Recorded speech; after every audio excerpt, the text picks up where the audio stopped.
No one can resonate with perfection. Nobody wants perfection. If you suddenly spoke on a camera and everything was perfect, then people would see that it's almost like you're not a human. You're like some type of robot. And if you are afraid of that, then you really don't have anything to be afraid of. Online courses and fear. Let me ask you a question. You want to build an online course, but some type of fear is holding you back, right? You want to do it, you want to take that step, but something is paralyzing you. You have all of those fears in your head. You are creating those worst case scenarios. I'm here to tell you that a lot of those fears are just limiting beliefs. I'm going to tell you exactly why is that and how you can reframe what's happening in your mind. So what people don't realize is that yes, course creation can be scary, but a lot of those fears will never happen and they can be preventable. What I mean by this is, as we are drawing those worst case scenarios in our heads, as we are saying, oh, what if nobody buys my course? What if it fails? What if I get rejected? What if, people give me bad reviews? When we are thinking about all of those things, the reality is that those situations can be prevented, okay? Let me give you an example. If you're afraid that your course will not get very good reviews, maybe you have this vision that your course is live out there and the average rating is 2.3 out of 5 and everyone will laugh at you and think that you're a failure. Well, first of all, you need to realize that there is something you can do about it. I mean, you can focus on creating an amazing content. And if you do that, if you do something that's captivating and valuable, then there's no way that you will have really bad reviews. Now, of course, you may get a hater from time to time, or just somebody who doesn't like your content.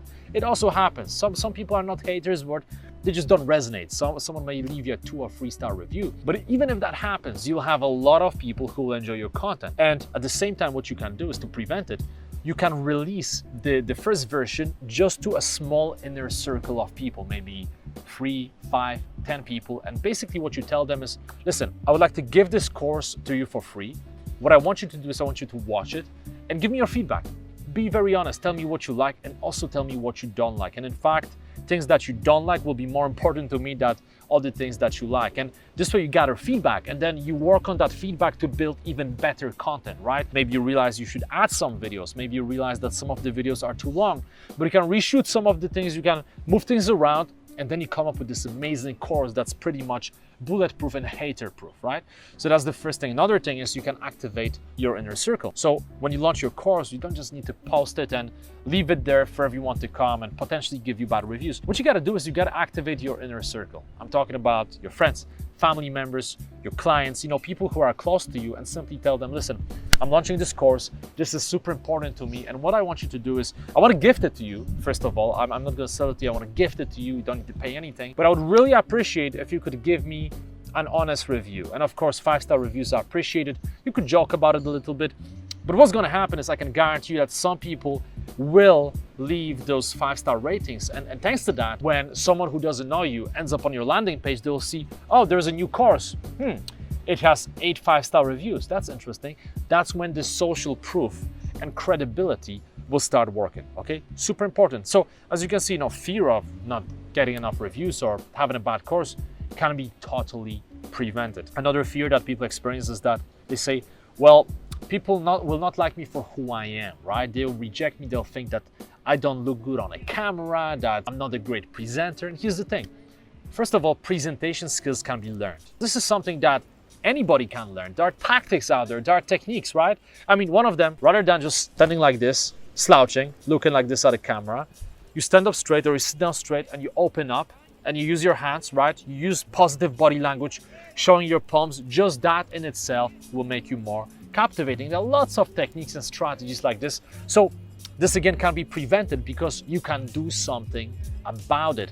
And another thing that's, I think, even more important is that no one can resonate with perfection. Nobody wants perfection. If you suddenly spoke on a camera and everything was perfect, then people would see that it's almost like you're not a human. You're like some type of robot. And speaking of this, I realized that even this frame is far from perfect. I think it's a bit too much to one side, right? The horizon is not totally aligned. Well, I guess this is what happens when you're trying to make a video before the sun goes down and we are setting up the phone on some boat on the beach, right? That's exactly what I'm doing now. But again, this makes me human. And I feel like when you make some mistakes, if your presentation is not perfect, that is fine because people resonate with other humans, not with perfection. So if you are afraid of that, then you really don't have anything to be afraid of. Another thing that comes to mind that people often tell me is that they're afraid that when they build their courses, then people who watch their courses will say, nah, this content is not relevant to me, I don't like it, I don't need this. But here's the thing, here's what you need to realize. When you build a course on a topic,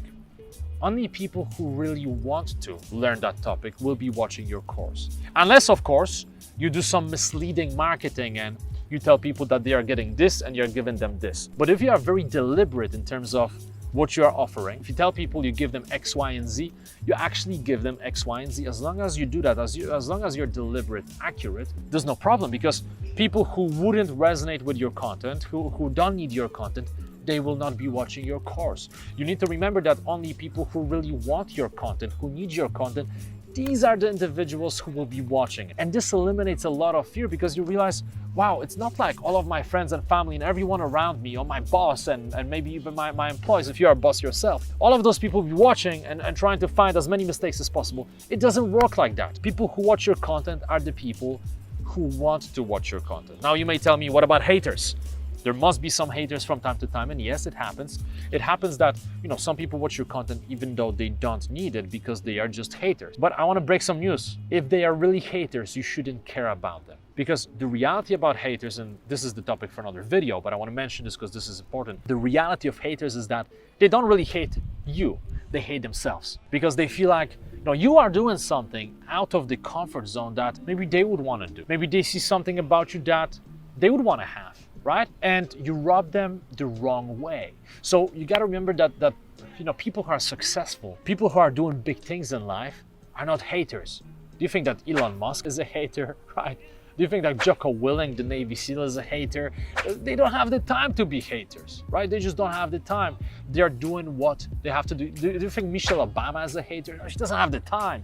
She would rather write another book or do something meaningful with her life rather than be a hater, right? So one thing to do when you have somebody hating on you or your content is to realize that you can look at it from the position of compassion. So whenever something happens, whenever somebody makes like some weird comment on my courses, for example, first of all, I don't like to deal with it, right? My assistant deals with it.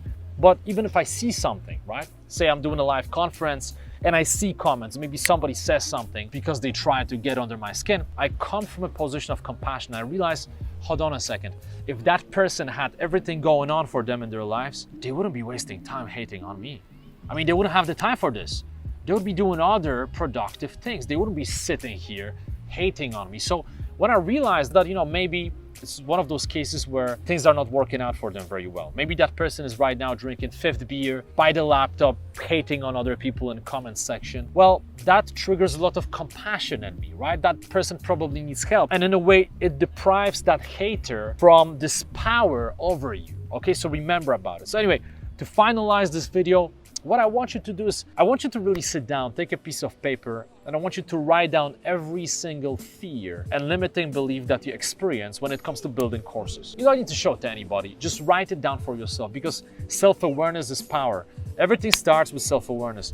When you write everything down, you will be more self-aware. Then you can read through those fears and then ask yourself, is this fear legitimate? Like, can it actually happen? And in many cases, you realize, well, actually, it's not that legitimate. I don't know why I'm afraid of this, right? And even if you're still afraid of it, then ask yourself, can I prevent it? In many cases, you realize, as I told you, I just gave you some examples, that you can actually prevent some of those things from happening. That will give you a lot of power, a lot of confidence, right? A lot of courage. And even if you cannot prevent something, ask yourself, okay, what is the likelihood that it's gonna happen? And even if I cannot prevent it from happening, can I actually control it? Because sometimes you can't control certain things. And once you realize that you have no control, you just let it go. Just like when you get into a car, you don't constantly think how you can have a car accident. Yes, you do your best driving, but you don't constantly ponder, oh, what would happen if that person on the other side gets drunk and drives into me? We don't think about it, right? Otherwise, you couldn't live your life. You would constantly be thinking about, oh, that person may have a gun, that person may be driving drunk. So you have to live your life. So if you realize that some of your fears can't do anything about them, you in a way deprive them of their power, but you have to get into that process.